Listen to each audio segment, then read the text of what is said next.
दोस्तों, प्राचीन काल में रसोई घर की महत्व बहुत थी। ग्रामीण व्यवस्था पर आधारित समाज था। लोग एक साथ संयुक्त परिवार में रहते थे।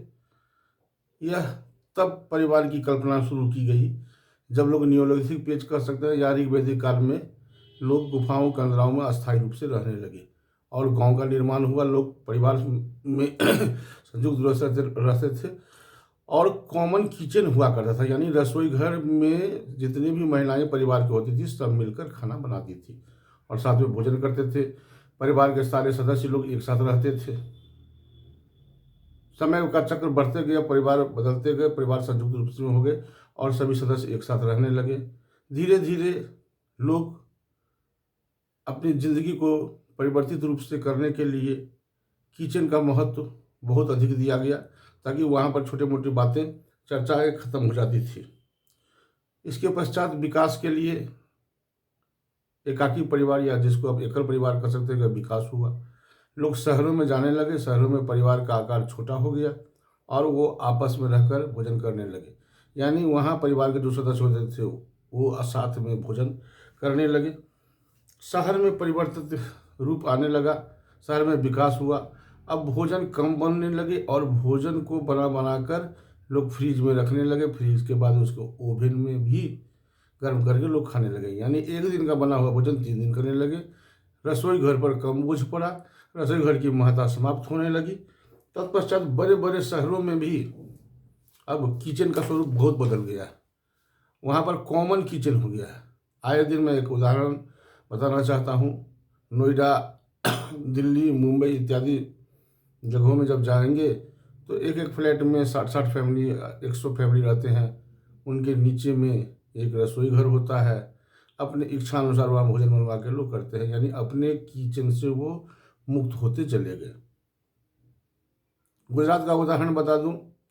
गुजरात के शहरों में बड़े बड़े लोग रहते हैं, अच्छे अच्छे लोग रहते हैं, वहाँ आमदनी भी ज़्यादा है। अब वो लोग काम के बोझ तभी इतने दले होते हैं कि रात में भोजन घर में बनाना छोड़ दिए और किचन से दूर हो गए, यानी रसोई घर से दूर हो गए। अब सड़कों पर लगे बड़े बड़े ठेले, रेहड़ी इत्यादि में वो लोग आपस में भोजन करने लगे, यानी किचन का स्वरूप वहाँ भी घट गया। पारिवारिक जो महत्ता थी किचन में वो भी खत्म हो गई। सबसे महत्वपूर्ण दौर तो तब आया जब महिलाएं कामकाजी हो गई। पुरुष दिन में काम करने लगे, महिलाएं रात में काम करने लगी और घर में भोजन का स्वरूप किचन में तो बदल ही गया। और अब भोजन में नूडल्स, मैगी इत्यादि चीज आने लगे, पास्ता आने लगे, किचन बंद सा होने लगा। स्वास्थ्य भी प्रतिकूल प्रभाव पड़ा, स्वास्थ्य भी लोगों का अच्छा नहीं रहा। किचन में जो खाना बनती थी ढंग की वो खत्म हो गई। दुख तो तब होता है जब देसी पकवान नई महिलाएं जानती ही नहीं है। पहले देसी पकवान पर्व के त्योहार के अवसर पर बनते थे, खासकर संक्रांति में लाई चुरलाई, अगहन महीने में भगिया, छठ के अवसर पर ठेकुआ, तीज के अवसर पर पड़किया। ये सब भोजन अब किचन से दूर हो गए। नई महिलाएं बाजार से खरीद के लाती है और उसको खाने लगी। किचन का स्वरूप टूटता गया, बिखरता गया। बच्चों को भी अब फास्ट फूड ही अच्छे लगने लगे। बच्चों को नाश्ता में अब चाउमीन, पिज्ज़ा, बर्गर इत्यादि यही अच्छे लगने लगे। किचन का स्वरूप बदला।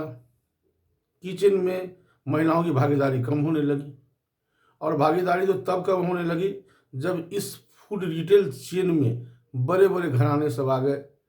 अब आए दिन देखिएगा फूड पांडा, स्विगी, जोमेटो, ये सब कंपनियां इसमें आ गई और घर में खाना सप्लाई करने लगी। खाने का वक़्त है, फ़ोन कर दो, सारे भोजन आ गए। लोग उस भोजन को करने लगे।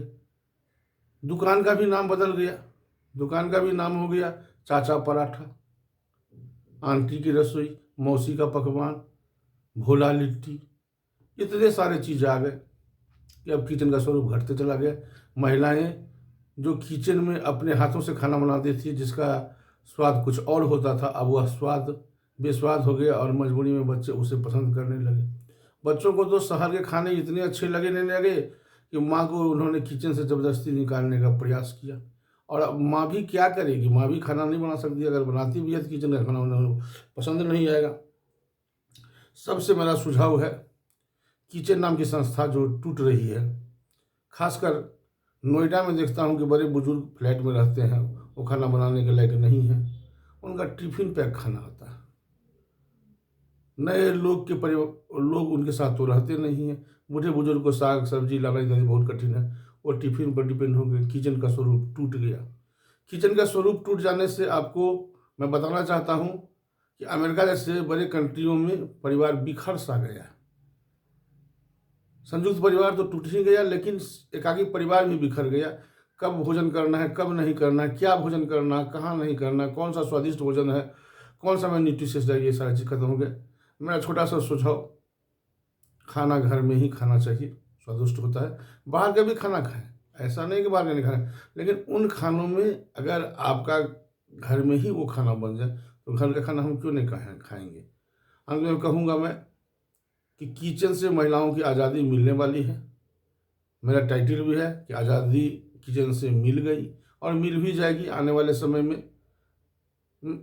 मुझे जानकारी मिलती रहती है कि विदेशों में लोग 5-7 दिन का खाना एक ही बार बनाते हैं। शायद होने वाला है। यह वीडियो लाइक करें, सब्सक्राइब करें, घंटी बजा दें और अपना सुझाव देना ज़रूर रखें। वीडियो के पसंद करने से या इसमें महत्वपूर्ण सुझाव देने से मुझे बहुत प्रसन्नता होती है।